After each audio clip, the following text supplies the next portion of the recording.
On February 14th, 2024, a 34-year-old man named Vikas Suresh Gowari was fishing in the Vaiterna River, which is in Maharashtra in India.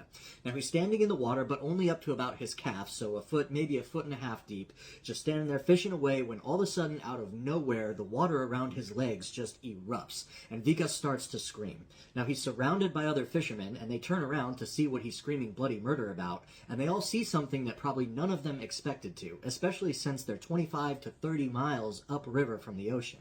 What they saw was a 7-foot-long or just over 2-meter-long bull shark, and it's got Vikas by the legs, and it's just thrashing him around. He's now fallen down in the water because it's basically ripped his legs out from under him, and it's just violently shaking him.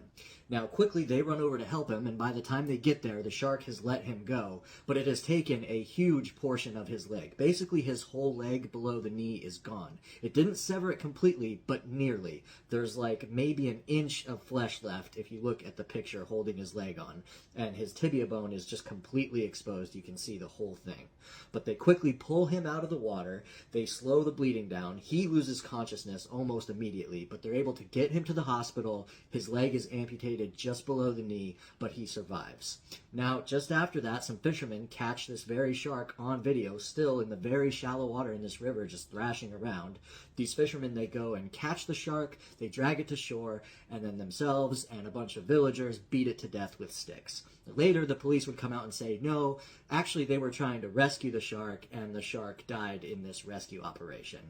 That also is potential, I guess. I wasn't there, so I can't judge, but I think the initial story that came out from the villagers themselves is probably more likely what happened. The shark weighed nearly 300 pounds. The initial report said that it was pregnant with 15 pups, and maybe that's why it was going after this food source that it probably wouldn't otherwise have gone after. Maybe it was hungry because of that reason.